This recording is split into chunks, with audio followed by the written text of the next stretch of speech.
세 번째가 뭐예요? 삼가 여호와의 이름을 망령되이 일컫지 말라. 여러분들 여호와 이름을 망령되이 일컬은 분 계세요?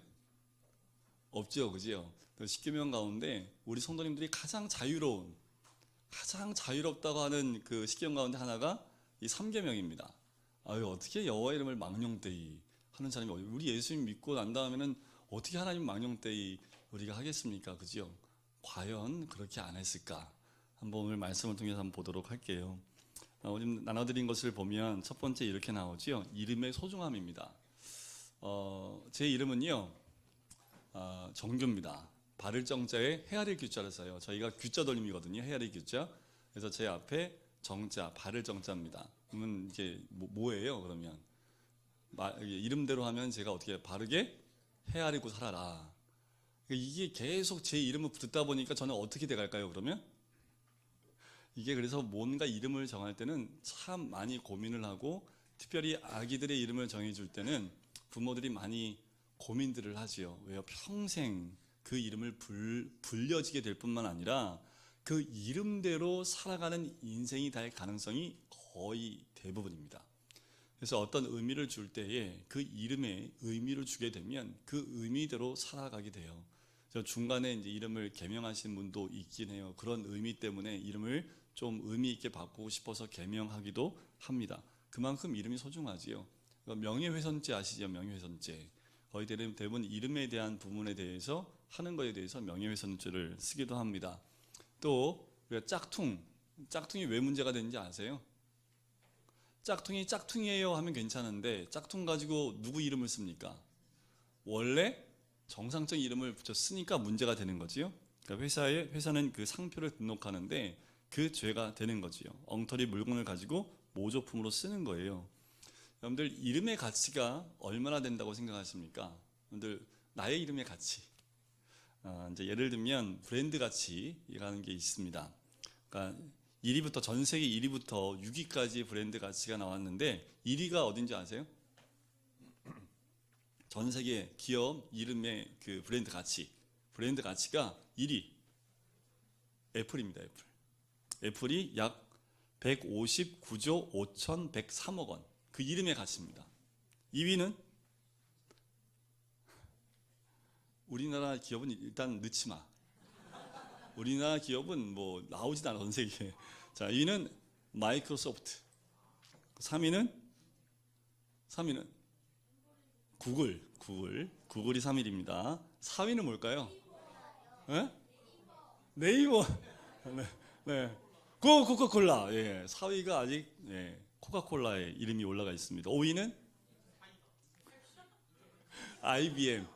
IBM이 5위에 올라가 있고요. 마지막 6위는 오늘 점심에 애들 뭐 먹었던데?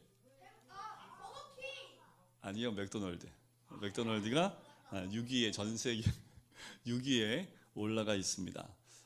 브랜드 가치가 있는 것처럼 이름의 가치가 다 매겨져 있지요. 그만큼 이름이 소중하다는 것을 알 수 있습니다. 자, 그럼에도 불구하고 우리가 절대 훼손하면 안 되는 이름이 있죠. 그것을 우리가 오늘 배우는 겁니다. 바로 하나님의 이름이지요. 왜냐하면 하나님은 가장 높으신 분이고 가장 존귀하고 위대한 분이기 때문에, 또 오늘 말씀 가운데 그 이름을 망령되이 일컫지 말라라고 특별히 말씀을 하고 있기 때문에 우리가 훼손하지 않아야 될 이름이 하나님의 이름입니다. 특별히 우리가 예수를 믿지 않았을 때는 혹여나 그런 죄를 지을 때가 있을 수 있습니다. 모르니까요. 하지만 예수님을 믿고 난 다음에, 하나님 믿는 다음엔 예수님의 이름과 하나님의 이름을 헛되이 하는 경우가 거의 없지요. 자, 이름을 부르는 것이 왜 이렇게 중요할까? 자, 여기서 보면 망령되이 부르지 말라. 이 망령이라는 게 뭐냐면요, 말이나 행동의 일관성과 합리성이 결여된 상태를 의미합니다. 그러니까 뭐예요? 횡설수설하는 겁니다. 그러니까 여호와 이름을 횡설수설하는 것처럼 부르고 있는 것에 대해서 사용하지 말라. 다시 말씀을 드리면 하나님의 이름을 거짓되게 부르지 말라라는 그 이유입니다. 자, 이름은 존재 가치를 나타내는 것이기 때문에 하나님의 이름을 대하는 태도는 곧 하나님을 대하는 태도와 같은 겁니다. 예를 들면 여러분들 우리 부모님의 존함을 이제 여쭤보면 보통 우리 아버님이나 이름을 말씀드릴 때 어떻게 얘기합니까? 성씨는 이씨고요, 정자, 숫자라고 합니다. 이렇게 얘기하지요.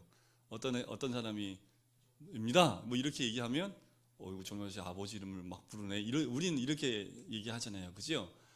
그만큼 이름을 부를 때 이름을 우리나라에서도 아버지의 이름을 부를 때는 그런 풍조가 있는 것처럼 하나님의 이름을 존귀하게 여기는 것 참 중요합니다. 출애굽기 20장 2절에 나오는 하나님의 이름이 있습니다. 자, 우리말 성경에서 주로 다르게 표현되고 있는데요. 자, 개역 성경은 여호와, 공동 성경은 야훼, 표준 세번역은 주로 표현이 되어 있는데요. 이유가 있어요. 옛날 히브리어는요 모음이 없었습니다. 그러니까 이게 히브리어가 현대화되면서 모음이 들어갔지만 점이라는 것들이 들어가면서 이제 발음할 수 있게끔 나왔는데, 원래 옛날 히브리어 사화가 됐고 이제 없는 그 히브리어, 처음 히브리어는요 자음만 있어요.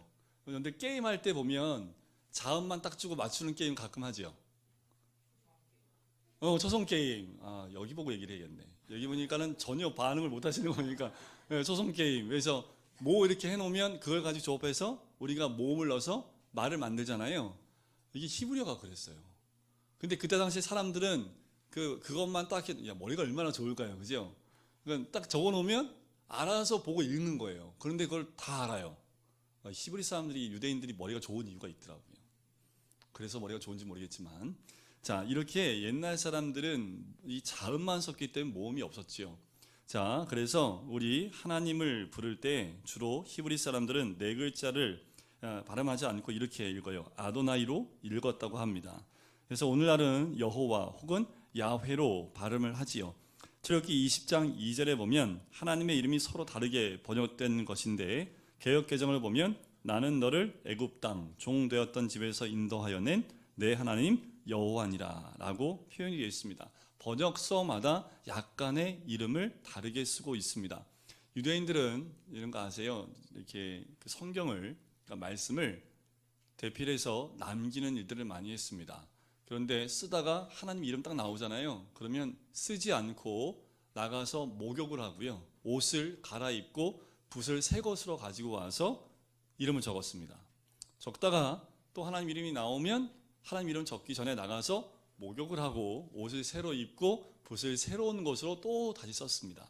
그만큼 이 유대인들은 하나님의 이름을 쓸 때 굉장히 조심하고 또 함부로 쓰지 않고 부르지도 않았다라는 겁니다.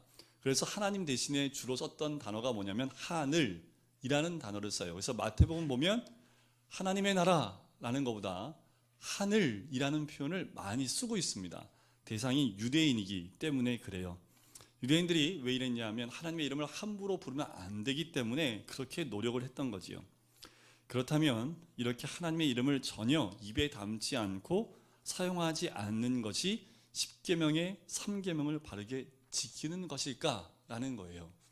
이들은 이것을 지키기 위해서 아예 담지도 않고 입으로 내뱉지도 않고 쓰지도 않을 정도로 그렇게 철저하게 지켰다라는 거지요. 제3계명의 의미는 하나님의 이름을 부르되 함부로 부르거나 잘못 사용하지 말라는 겁니다. 그래서 이 네 가지, 하나님의 이름이 무엇인가, 하나님의 이름을 부른다는 것은 무엇인가, 하나님의 이름을 함부로 부른다는 것은 무엇이고, 하나님의 이름을 바르게 부르는 건 또 뭘까, 이 네 가지의 제목을 가지고 한번 나눠보도록 할게요. 첫 번째가 하나님의 이름은 무엇인가 라는 거예요. 하나님 이름 안에 뭐가 있을까요? 하나님의 계시와 성품과 사역 모든 것이 다 집약되어 있는 것이 하나님의 이름입니다.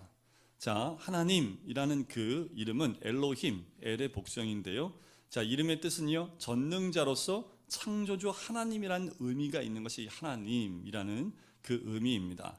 자, 이 아브라함에게 하나님의 이름을 세 가지 의미로 가르쳐 주지요. 첫 번째가 창세기 14장에 나와요. 하나님은 아브라함에게 자신이 지극히 높으신 하나님으로 계시하죠. 두 번째는 창세기 17장에 나옵니다. 전능하신 하나님, 엘샤다이라는 그 단어를 쓰고 계시죠. 세 번째는 창세기 21장에 나옵니다. 영원하신 하나님으로 계시해주고 있습니다. 그게 하나님이에요.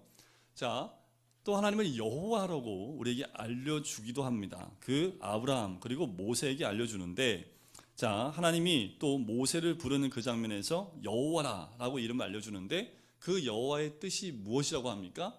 스스로 있는 자라는 거예요. 스스로 있다라는 말은 전에 존재하는 게 있다는 얘기예요, 없다는 얘기예요? 없다라는 거지요. 존재하는 것이 하나님 외에는 없다라는 것을 의미하고 있는 거지요. 하나님은 자존하시고 자족하신다는 그 의미가 여호와라는 그 이름 안에 있는 겁니다. 점점 졸리시네요, 그지요? 여호와라는 말, 이게 언약적인 의미가 있는데 여러 가지 뭐 있어요. 여호와 라파, 무슨 뜻일까요? 여호와 라파, 치료의 하나님, 그죠? 여호와 니시, 승리의 하나님. 여호와 샬롬, 우리가 많이 샬롬, 평화의 하나님. 여기 나와 있는 여호와 치드노크라는 말 처음 들어보시죠, 그죠? 여호와는 의로우신 주라는 그런 뜻이기도 합니다. 이거 외에도요 굉장히 많아요. 자, 그러면 두 번째로 하나님의 이름을 부른다는 게 뭘까요? 주의 이름을 부르는 자는 구원을 받으리라 라는 그 말씀 기억나시나요? 자, 그럼 부른다는 게 뭘까요? 하나님을 부른다, 여호와 이름을 부른다는 의미는요, 하나님과 우리가 하나로 연결되어져 있다라는 그것을 의미합니다. 예를 들면 이래요. 강대국이 있고 약소국이 있습니다. 그럼 약소국이 강대국을 섬기지요. 그래서 약소국이 강대국에게 모든 걸 바치고 여러 가지 그 언약과 조약을 체결합니다. 근데 이런 경우가 있죠. 약소국인데 누가 쳐들어왔어요. 그러면 이 약소국이 섬기는 강대국의 이름을 선포합니다. 딱 부르면 이제 그 약소국은 누구와 함께 있다라는 걸 표현하는 거예요.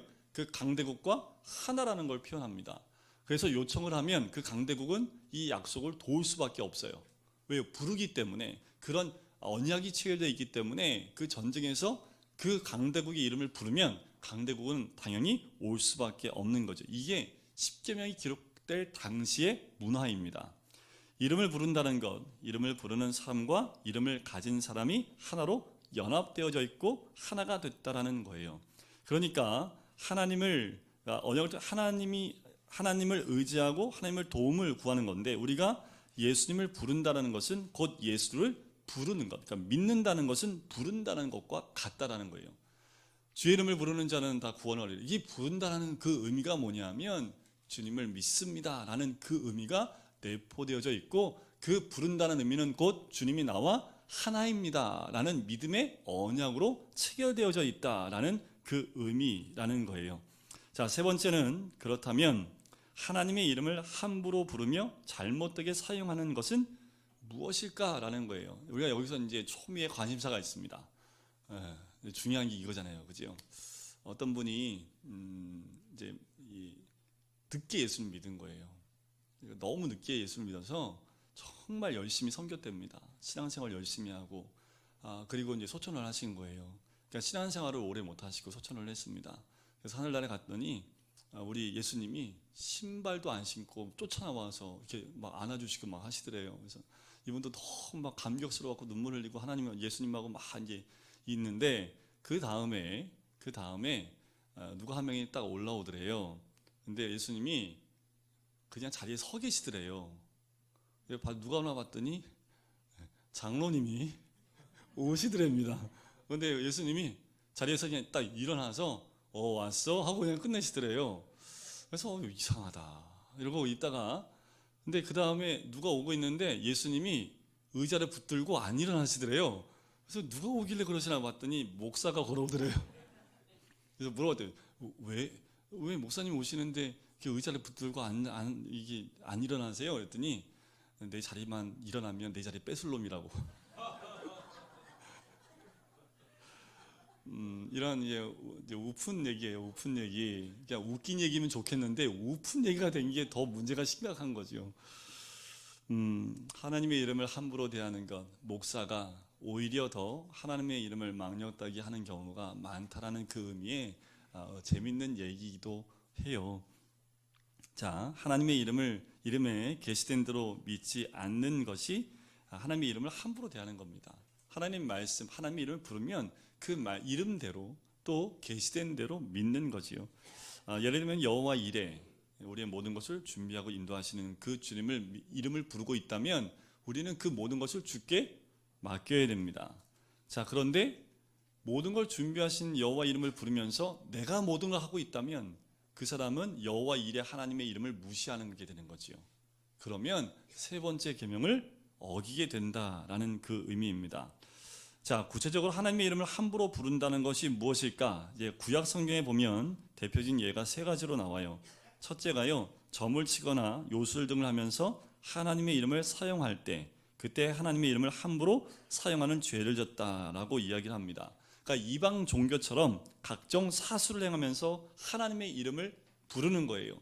가장 대표적인 것이 이스라엘 민족이 광야에서 금송아지 만들어 놓고 너희를 인도해낸 너희 하나님이다 라고 얘기했죠. 하나님의 이름을 완전 망령되게 하는 그 모습이지요. 두 번째는 하나님의 이름으로 거짓 예언을 하는 것도 하나님의 이름을 함부로 사용하는 겁니다. 그러니까 이런 거예요. 주님이 그러시는데 하나님 말씀하신 거야. 그러니까 이게 굉장히 저도 굉장히 조심해야 될 이 표현법입니다. 말씀에서 이렇습니다. 이거는 괜찮은데 하나님이 어제 나에게 말씀하셨는데 이러면 성도님들이 꼼짝을 못해요. 그런데 나중에 그 목사는 하나님 앞에 가면 꼼짝 못할 겁니다. 역사적으로 봤을 때 이런 잘못된 그 것을 가지고 잘못된 짓을 했던 경우가 많아요. 중세 때 십자군 전쟁, 하나님의 이름으로 나가서 저 전쟁에서 저들 다 죽여야 된다. 어디 성경에 그런 게 있습니까? 그죠? 그 실제로 십자군 전쟁에서 승리한 적이 있어요. 한 번 있는데 그때 가서 뭐 했을까요? 이스라엘에 가서 예수님 죽인 유대인들 다 잡아 죽였습니다. 왜 유대인들이 기독교를 미워하냐 하면 역사가 깊어요. 예수님을 십자가에 못 박아 죽인 민족이라고 십자군 전쟁 때 들어가서 예루살렘을 초토화시키고 다 죽여버립니다. 그 역사가 흘러나오는 거예요. 그래서 유대인들이 기독교인들은 자기들을 죽였던 그 종교로 이들에게 인식이 되는 거지요. 그 외에도 하나님의 이름으로 이들이 전쟁을 하는 거. 여러분들 근세 시대 때 오면 미국이나 유럽에서 하나님의 이름으로 노예 무역했던 거 아세요? 결국 영국에서 그것을 이제 월포스에 의해서 다시 돌이키긴 했지만 그것도 누구의 이름을 가지고 했습니까? 하나님의 이름을 가지고 한 거예요. 최근은 남아프리카 공화국에서 하나님의 이름으로 인종차별 정책을 쓰는 것도 똑같습니다. 자, 여기는 뭐 역사적으로 그렇다 하더라도 우리가 개인적으로 이런 죄를 범하고 있지 않습니까? 내 생각과 하나님의 생각을 구분 못하고 하나님의 이름으로 무엇인가 얘기한다면 이건 정말 조심해야 됩니다. 이건 깨어있지 않으면 순식간에 이 10계명 가운데 세 번째 계명을 우리가 범할 수 있기 때문에 하나님의 이름으로 무엇을 한다라고 말하는 것 자체에 우리가 굉장히 조심해야 된다는 거지요. 오늘 우리가 언제 하나님의 이름으로 누구한테 뭘 얘기하겠습니까? 그지요? 저 말고는 없겠죠. 그지요? 저 말고는 없겠죠. 주님의 이름으로 신방을 합니다. 이런 말들도 목사가 다른 생각 가지고 가면서 하나님의 이름으로 신방한다고 하면 이것도 하나님의 죄에 대한 부분입니다. 그러니까 우리가 하나님의 이름으로 무엇을 합니다 라고 말할 땐 조심해야 된다는 거지요. 세 번째는 거짓 맹세를 하는 겁니다. 그러니까 거짓 맹세는 뭐예요? 내가 하나님의 이름에 맹세하는데 난 절대 그렇지 않아. 이렇게 하지 말라는 겁니다. 인간이라는 게 연약하기 때문에요. 그렇다 하더라도 그렇지 않을 수 있는 거예요. 그러니까 성경에도 맹세하지 말라. 예 아니면 아니요. 둘 중에 하나만 하라고 하지요. 실제로 신약 성경에 보면 사도행전 19장에 유대 제사장 스게와의 7 아들이 나와요. 사도 바울이 이 에베소에서 하나님의 능력을 많이 나타내니까 이 제사장의 스게와의 7 아들이요 뭐라고 하냐면 귀신한테 바울이 믿고 있는 예수라는 이름으로 내가 너한테 명한다 이런 얘기를 하는 거지요. 그랬더니 귀신이 뭐라고 합니까? 내가 예수도 알고 바울도 알지만 넌 누구냐 하면서 올라타가지고 엇박하고 옷 벗고 맨몸으로 다 도망갔다는 사건이 사도행전 19장에 나오는 거예요. 그 이름을 믿고 그 믿음 가운데 있지 않은 사람, 때로는 예수 그리스도의 이름을 거짓 맹세로 사용하는 것, 하나님이 원치 않으신다라는 겁니다. 예수 이름을 자신의 이익을 위해 사용하는 것, 그것도 안 돼요. 예수님을 내 개인의 이익을 위해서 하는 것 절대로 안 된다는 거지요. 예수님의 명예를 훼손하는 죄가 될 수 있기 때문에 그렇습니다. 자, 그러면 하나님의 이름을 바르게 사용하는 것, 그것이 무엇일까라는 거예요. 자, 이게 중요하겠죠. 우리가 주님의 이름을 안 부를 수 없잖아요, 그죠? 주의 이름을 부를 수밖에 없다면 우리가 주의 이름을 바르게 사용하는 것은 과연 무엇일까라는 거지요. 자, 주기도문의 처음에 나오는 간구입니다. 아버지의 이름이 거룩히 여김을 받으시오며. 그래요. 주님의 이름을 거룩하게 하는 것, 그것이 우리가 삶 가운데에서 해야 될 모습이라는 겁니다. 그 이름을 거룩하게 하는 것을 말하는 거예요. 말과 마음은 밀접한 관계가 있습니다. 하나님의 이름을 함부로 부르지 않기 위해 아예 말을 하지 않으려는 사람도 있지요. 비록 말을 하지 않더라도 마음속에 하나님에 대한 잘못된 태도를 가지고 있으면 그것은 곧 하나님의 이름을 함부로 부르는 것과 똑같은 죄입니다. 우리 아이들이 클 때 장난삼아 하는 그 말들도 굉장히 조심을 해야 될 부분. 그래서 부모님들이 가르칠 때 이 아이들이 너무나 쉽게 툭툭 던지는 말에, 그러니까 신앙적인 말에 너무 쉽게 툭툭 던지는 것은 제재를 한번 해주는 것도 지혜로운 방법입니다. 그것이 왜 안 좋은 건지도 설명을 해줄 수 있다면 더 좋겠지요. 우리가 주님의 이름으로 행하는 모든 것들, 그 모든 것들이 내 개인이 아니라 주의 이름으로 행하는 모든 것은 초점이 주의 거룩함에 있어야 됩니다. 그 거룩을 벗어나게 되면 우리 개인의 욕심과 내 중심적인 것들이 들어가기 때문에 하나님이 기뻐하실 수 없는 거지요. 그래서 우리가 항상 주의 이름으로 무엇인가 하려 할 때는요, 한 번 더 곱씹어 봐야 됩니다. 과연 이것은 하나님의 이름을 거룩하게 하기 위한 것인지 아니면 조금이라도 내 욕심이나 생각이 들어가 있는지 점검해 보실 필요가 있어요. 교회가 왜 부흥해야 될까요? 자, 이것도 하나님의 영광을 위한 부흥이 아니라 우리 개인의 욕심, 목사의 욕심 때문에 요구한다면 오히려 부흥되는 게 하나님께 죄 짓는 겁니다. 부흥이란 개념을 양적인 것만 우리나라가 교회들이 추구를 했기 때문에 양적으로 크면 뭐라고 생각하는지 아세요? 목사님들 세계에도 가면 이게 레벨이 본의 아니게 레벨이 재시는데 성도 숫자에 따라서 이렇게 모이는 그룹이 달라요. 그 성도 수가 그냥 딱 만나서 딱 보면 그런 게 좀 있어요. 제가 전에 있던 교회에 담임 목사님 거기에 시차례가 있어요. 거기 시차례는 다 젊은 목사님, 참 특이한 시차례였습니다. 저희 시차례는요, 그래도 제가 막내에서 두 번째, 나이 순으로는 다 이렇게 60대에 계신 분들이고, 40대 저하고 신성교회 그 김창성 목사님 2명 빼고는 다 이제 50대 중반, 60대. 제가 이제 50대 후반 되면 거기도 이제 바뀌겠죠, 젊은 사람으로. 근데 그 전에 있던 교회 그 목사님이 속해 있는 시차례는요, 다 젊어요. 근데 이제 언제 한번 인사드리러 갔어요. 인사를 갔더니 이제 시차례 얘기를 이렇게 나오다가 얘기하면서 한 놈을 좀 교육시켜야 되는데 이 얘기를 하시는 거죠. 무슨 말씀인가 했더니 이제 근처에 큰 교회에 이제 후임으로 담임 목사 한 명이 온 거예요. 근데 이 놈을 좀 교육해야겠다는 거예요. 왜 그랬더니 시차례나 이제 노예 올 때 애들을 이렇게 거닐고 다닌대요. 이게 무슨 말씀이세요? 했더니 애들을 거닐고 다녔더니 부교육자들을 거닐고 다닌대요. 그림이 그려지는 거예요.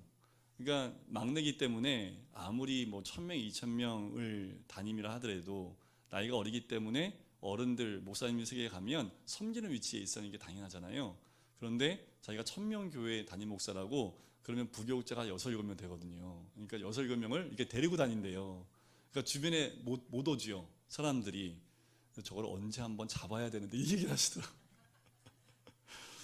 자, 제가 이 말씀을 드리는 것은 교회가 부흥되는 것의 진정한 의미는요, 우리 한 사람 한 사람이 영적으로 성숙해지는 것이 진정한 부흥입니다. 그 그러면서 우리 한 사람이 성숙해서 그 사람을 통해서 영혼이 구원받아져서 그렇게 해서 교인이 성장하고 숫자가 늘어가는 것 건강한 거지요. 근데 포커스가 하나님의 영광, 교회에 하나님의 이름이 영광받게 하는 목적이 아니라 숫자와 크기를 위해서 가는 거면 그것 자체가 이미 죄악입니다. 기업적인 교회들이 많아요. 근데 그것이 때로는 하나님이 그렇게 쓰는 교회도 있어요. 아주 건강하게 쓰이는 교회도 있는데 어떤 교회는 너무 기업화되어 있는 일반 회사하고 별반 다르지 않는 모습으로 교회를 운영하고 있는 모습을 봐요. 하나님이 안 계신 것 같아요. 사람들의 말에 의해서 움직여가기 때문에 그렇습니다. 우리가 무엇을 하든지요. 그래서 제가 이제 오케스트라를 시작할 때 많이 고민을 했고요. 지금 하면서도 계속 하는 게 여쭤보는 게 있습니다. 과연 하나님이 이 오케스트라를 통해서 제가 하나님의 영광을 위해서 하는 겁니까? 아니면 이것이 단지 전도를 위해서 내가 전도를 못하니까, 그리고 우리 교회가 전도가 잘 안 되니까 그것만을 목적을 위해서 하는 겁니까? 이 기도를 계속 할 수밖에 없어요. 그러면서 마음에 딴 마음이 들면 빨리 내 마음에서 그걸 제거해 버리는 거지요. 그렇지 않으면 이 오케스트라가 어떤 한 사람이나 어떤 그룹의 어떤 욕심을 위해서 이 오케스트라가 진행되어진다면 아무리 오케스트라가 잘 돼도 하나님이 받으실까요? 안 받으실까요? 안 받으신다라는 겁니다. 교회에서 하는 모든 사역도 마찬가지입니다. 교회에서 섬기는 모든 것도 마찬가지라는 거예요. 내가 하는 모든 것이 하나님을 경외하는, 하나님의 이름을 거룩하게 하는 것이 목적이 아니라면 때로는 그 모든 것도 하나님 이름을 망령되이 하는 이런 비슷한 죄 가운데 있을 수 있다라는 겁니다. 우리는 하나님을 두려워하는, 경외하는 마음이 있어야 됩니다. 우리가 신앙생활 가운데 이것이 상실되어지면 나도 모르는 사이에 내 마음이 점점 어두워져 가는 것을 보게 돼요. 우리는 늘 하나님을 거룩하게, 주의 이름을 거룩하게, 하나님을 경외하는 그 마음이 있으시기를 주의 이름으로 간절히 축원드립니다. 그래서 십계명 1번 첫 번째부터 세 번째까지의 그 계명의 관계를 종합적으로 좀 뒷부분에 설명했는데, 첫 계명은 예배를 드려야 하는 바른 대상에 대한 거고요. 두 번째 계명은 바른 방법으로 예배하는 것, 예배의 바른 방법을 얘기하고 있다면, 세 번째 계명은 바른 자세와 태도를 가지고 예배해야 됨을 이야기를 합니다. 여러분들 이것도 한 가지만 좀 말씀드리고 오늘 말씀을 마치려고 하는데요. 제가 신대원 준비할 때 겪었던 겁니다. 뭐냐면 전도사들이 교회에 와서 공부를 하잖아요, 그죠? 그런데 여름에 전도사들이 교회에 공부하러 올 때 가관이 아닙니다. 슬리퍼에다 반바지에다 나시티에다 어떤 여기 금목걸이를 하고 오는 전도사들도 있고요. 그때는 공부를 못했습니다. 그거를 그냥 보고 가지를 못하기 때문에 그 인도하셨던 목사님이 그렇게 오면 일단은 딱 세워놓고 얘기해요. 너 예배 드릴 때 그 모습으로 가. 그러면 예배 드릴 때 어떻게 슬리퍼, 전도사가 슬리퍼 신고 교회 가요, 그죠? 그런데 지금 교회 오는데 너 슬리퍼 신고 오는 것 자체가 전도사의 기본 자세가 안 돼 있다. 그거부터 시작해서 어떻게 교회 오는데 반바지 입고 와. 사역자가 너 지금 여기에 성경 공부가 예배야, 예배 아니야? 예배지요. 그러니까 전혀 생각을 못했던 거예요. 그래서 그 하나하나 다 이제 지적을 받고 그렇게 한 몇 주 지나면 이제 올 때 양복은 안 입더라도 깨끗하고 단정한 옷과 단정한 옷차림으로 와요. 그 밖에서 다 금목걸이 다 떼고 이제 이렇게 들어오고 늦게 오면 무릎 어디 하나님 앞에 오는데 늦게 와 사역자가. 그래서 5분 늦으면 푸시업 10개, 10분 늦으면 무릎 꿇고 10분 기도하고 들어와. 그래서 문 밖에서 10분 동안 무릎 꿇고 들어오게 있어요. 푸시업은 뭐 어떻게 하나님 말씀을 공부하는데 줘라 푸시업 10개. 왜요? 어디 하나님 말씀 앞에서 너희가 사역자가 그럴 수 있느냐 라고 하면서 그때는 그게 너무 무서웠어요. 그 목사님 말씀이 틀린 게 하나도 없잖아요, 그죠?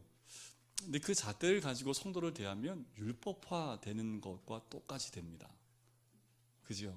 자, 이 율법화 되는 것과 이 하나님을 경외하는 마음의 그 차이가요 그렇게 멀지 않더라고요. 잘못하면 까딱 잘못하면 율법에 매여 있는 모습 될 수 있고요, 똑같은 모습인데도 이렇게 보이기도 하고 저렇게 보이기도 합니다. 그래서 우리가 어떠한 모습을 주님께 나올 때 중요한 거 하나님을 경외하고 두려워하는 마음, 또 존귀하게 여기고 주의 이름을 거룩하게 하는 그 마음을 잃어버리지 않고 그 생각 가지고 나오는 것, 그렇게 행동하는 것, 이것이 중요하고요. 이 3계명은 교회 안에서만 국한되어 있는 계명입니까? 아닙니까? 아니지요. 내 가정과 직장과 친구들의 모든 만남 가운데 다 동일해요.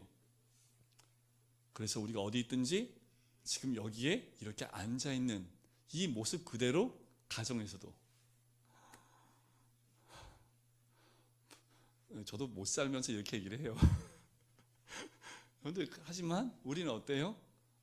그렇지 못한 삶을 살아도 우리가 그런 삶을 살아야 될 것을 알아야지요. 그죠? 밥 먹을 때도 어떻게 밥 먹어요? 사도 바울이 뭐라고 해요? 무엇을 먹든지 마시든지 뭘 위해서 먹고 마시라고요? 주님의 영광을 위해서요. 물 마실 때 어떻게 마시면 주님의 영광을 위해서 마실까요? 한번 일주일 동안 연구를 해보세요. 어떻게 마시는 것이 하나님께 영광스러운, 이렇게 마시는 게 빨대로 빨아먹는 게, 아니, 빨대에 빨아먹는 것 자체가 하나님이 기뻐하지 않으실 것 같아요. 이게 쓰레기가 나오니까.